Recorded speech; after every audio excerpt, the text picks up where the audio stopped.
Hi, I'm Elaine. Welcome to episode 1 of 6 in my 6-week countdown to Halloween series. I'm revisiting the Cottage Wreath bundle. This is the stamp set and it's got a Halloween greeting there and a spider. And these are the dies. So I'm going to be using this die and the spider one. In week 1, I've got a Halloween treat bag for you. These are the Peekaboo treat bags. There are 10 in a pack, 5 white and 5 craft. They are food safe and there's a sort of ziplock mechanism at the top. Quite hard to open actually. So I don't really want to put my hands in there because it will contaminate it. But there's a window here so you can see the treats inside. The treat bags measure 3 inches by 4 inches by 1 1/4 inches. You can see there's these marks here at the bottom. You can pop the bag out like this. It's gusseted at the bottom and you can pop them out when you fill them. It will make them stand up like so. The inks I'm using are Smoky Slate and Tuxedo Black Memento ink. I'm also going to be using the Baker's Twines Essentials pack. These come in 5 colours. I'm going to be using the basic black. I'm also going to be using the Gingham Cottage Designer Series paper.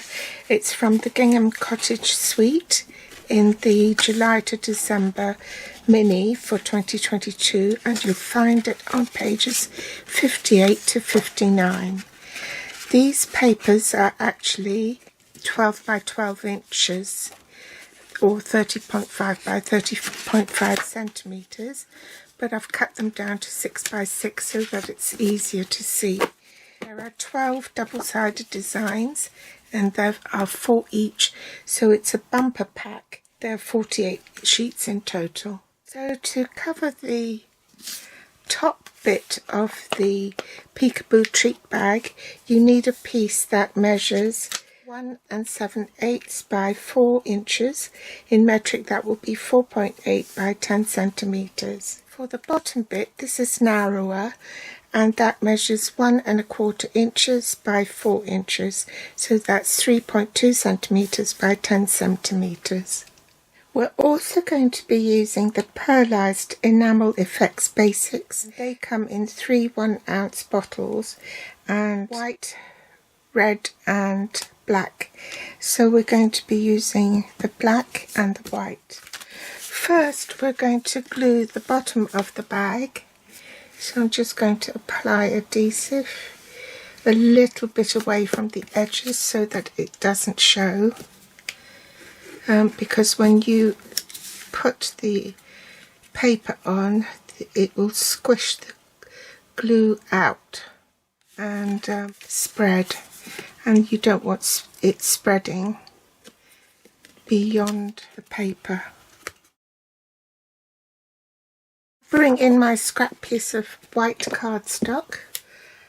I need a cushion because this is a photopolymer stamp set. There's an arrow on the image sheet of the stamp set, and it's important that you orient your stamp so that it's in the same position as the arrow, because that will correspond with the die. And it will save you a heck of a lot of time trying to positioning the die in the exact position to fit the stamped image.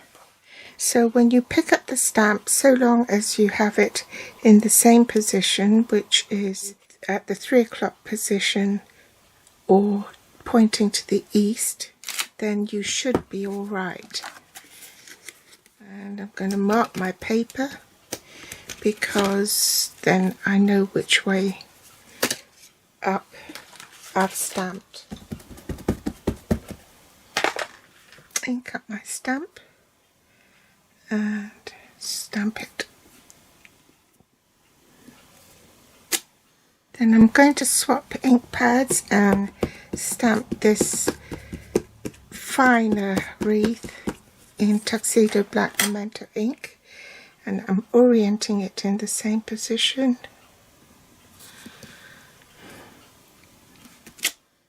I'm also going to stamp my spider in Tuxedo Black Memento ink, and I'll need 3 of those. And I've put it on the stamp apparatus because sometimes when you stamp in black it doesn't show very well. So if I put it on the stamp apparatus, it means I can stamp it again or several times until I get the right intensity of black. And while I've got my stamp apparatus out, I will stamp the sentiment as well.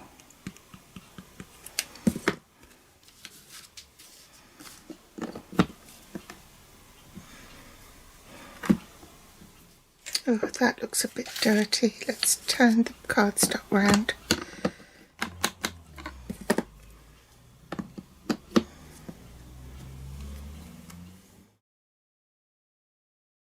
Now I'm going to just trim that down. Leave that for my sentiment. And then I shall go and cut my wreath. So bring in my cutting platform. I had my die in the 3 o'clock position, so I'll just position that here and secure it with washi tape so it doesn't move. I want to cut my spider.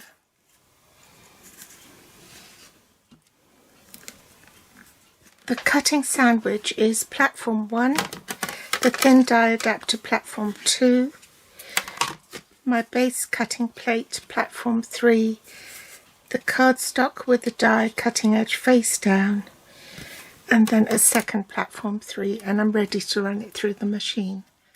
Now I've already prepared these spiders and I've put pearlized enamel effects onto the spider's body because it needs extra drying time. So you want to do it before you assemble it onto the peekaboo treat bag. I'm going to take a length of a generous amount of baker's twine and then find the halfway mark. Then tie a bow. Pop dimensionals on the 12, 3, 9, 6 o'clock position. This is far too long, so I'm going to snip a bit off and do a flag end on it. So I cut it in the middle, and from the outer edge I cut toward the centre. Then curl this.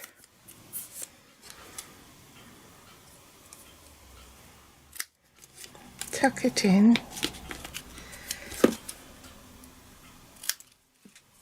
I'm going to put a double stack of dimensionals in the middle.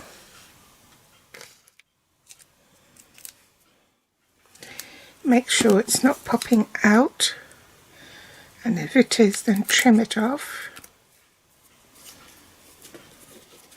Put glue dots on the bow.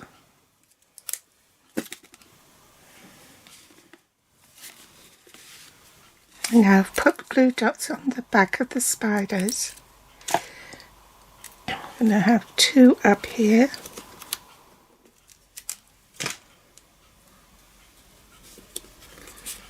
And 1 down the bottom here.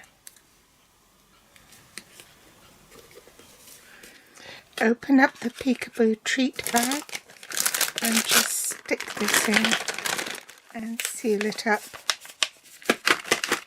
Then the last thing to do is pop the pearlized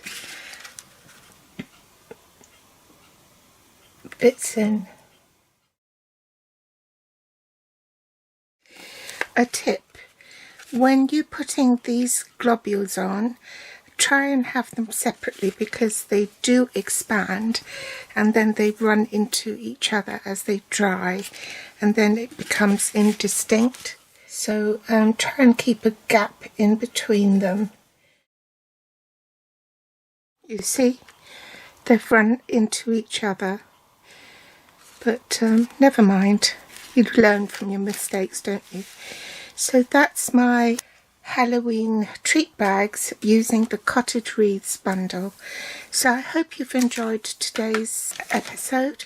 Pop back for more inspiration with episode 2 next week. Thanks for watching. Bye.